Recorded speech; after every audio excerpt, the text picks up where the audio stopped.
The air of Hastinapur felt unbearably heavy that day.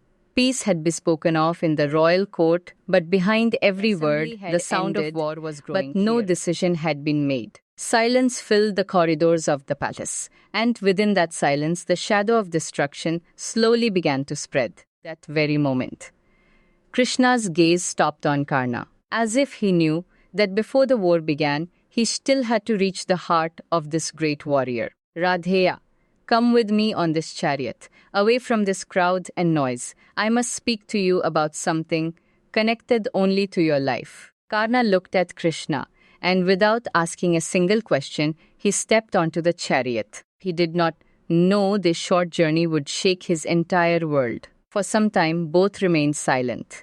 The chariot moved forward, and between the slow sound of its wheels, the weight of the coming Kurukshetra seemed to fill the air. You are not only a great archer, you know the scriptures, you understand the language of Dharma, and you have the strength to bear the burden of truth. You have respected the wise, you have struggled all your life for truth and honor. That is why today I will speak no deception to you, only the truth. There was no command in Krishna's voice, there was compassion, there was depth, and hidden within it was one final chance that could change Karna's life.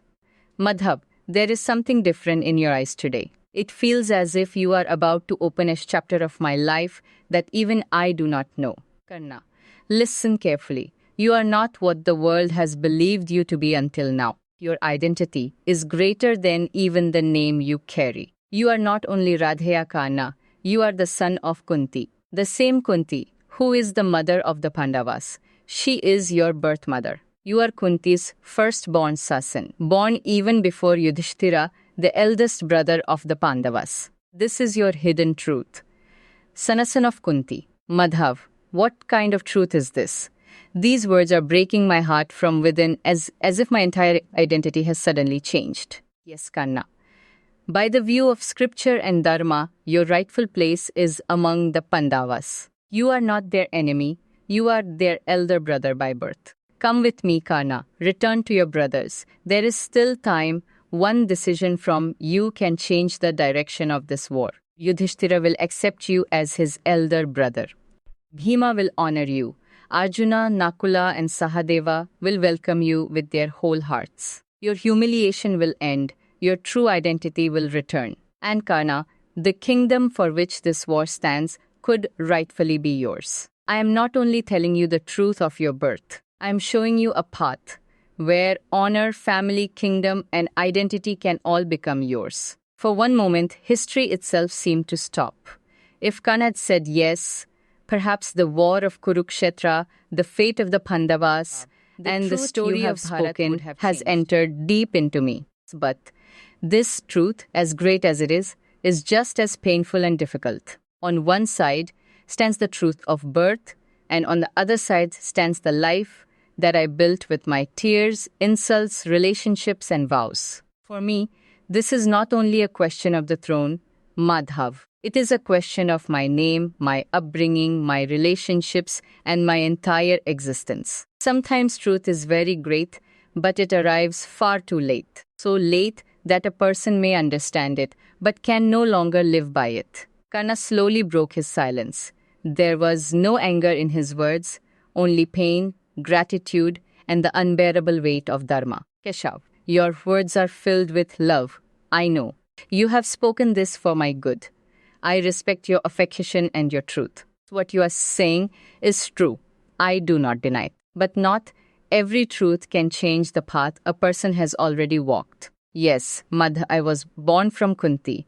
Through the radiance of Surya, I came into this world, and now that hidden truth stands before me. But immediately after my birth, I was abandoned. The moment I received life, abandonment and loneliness were also written into my fate. The one who gave me birth left me behind, but the ones who found me accepted me as their own without questioning my birth, my caste, or my name. Adhiratha brought me home as his son, and Radha did not merely raise me, Madhav, she gave birth to me again from her heart. I received a name, I received values, I received life. Behind my every first step, every first tear, and every first dream stood their love. How can I forget who my mother was? How can I forget who my father was? Is birth alone everything?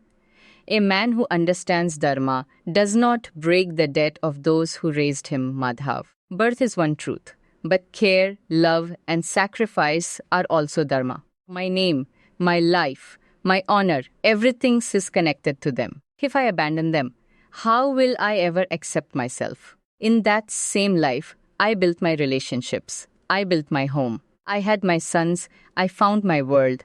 These bonds are not mere relations. They are my very breath. I have my own people, Madhav. I have my family. My heart lives in that world, a world the royal court may never truly understand. Even for the entire earth, I cannot break these bonds. A kingdom may be great, but death, love, and vows are greater than any throne. And then there is Duryodhana. His death is the most difficult truth of my life. When I stood alone, he stood beside me. When I was humiliated in the assembly, when I was stopped and called the son of a charioteer, Duryodhana did not look down on me. He gave me honor. He made me the king of Anga. He gave me place, identity, and the respect for which my life had burned. How can I leave him? The one who held my hand during my humiliation. How can I step back during his crisis? I know Duryodhana does not stand fully on the side of Dharma. The one who gave me honor, the one who called me friend. I cannot forget his death. Keshav, it is too late now. My path has already been chosen. I cannot turn away now from my vow, my debt, and my side. Whether death comes or victory, I will stand with Duryodhana. This is my decision, this is my dharma, and this is my vow. Battle between Arjuna and me is no longer just a battle between two archers, Madhav. It has become my destiny, and I will not turn away from it. If I step back now, it will not only be betrayal. It will be the fall of my own nature, the end of my vow and my self-respect. This was Karna's greatness, and this was his greatest tragedy. He had learned the truth, and yet he remained bound to his vow. Then Karna said one more thing to Krishna. It was not a demand. It was the plea of a heart that had learned the truth, yet remained broken.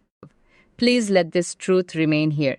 Let it stay hidden for now. If it is revealed, even Dharma and the kingdom will become entangled. If Yudhishthira comes to know that I am Kunti's eldest son, he will never accept the kingdom. His Dharma will not allow him to do so.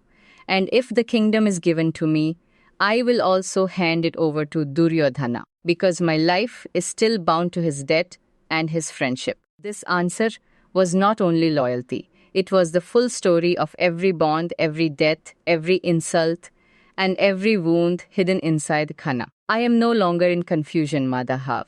I know the war will happen. No word, no relationship will be able to stop it now. And I also know the price of this war will be very heavy. Not only warriors will fall, homes will break, lineages will end, and hearts will burn. My old harsh words burn me from within today, Keshav. Some wounds are not made by swords, some wounds are made by words. What stands ahead is not merely war, it is destruction. I can hear its footsteps, and still I cannot turn away from it, had spoken he.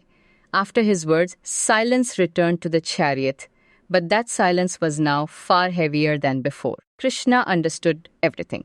The truth of birth, Karna's loyalty, the struggle within his heart, and the terrible result of the war to come. There was no winner in this conversation. There were only two great souls, one standing with truth and the other standing with his vow. Karna accepted the truth of his birth, but he did not abandon the relationships he had honored all his life. He did not choose the kingdom. He chose his vow. This was a secret conversation between Krishna and Karna, a truth that could have changed everything. But in the end, Karna chose his vow.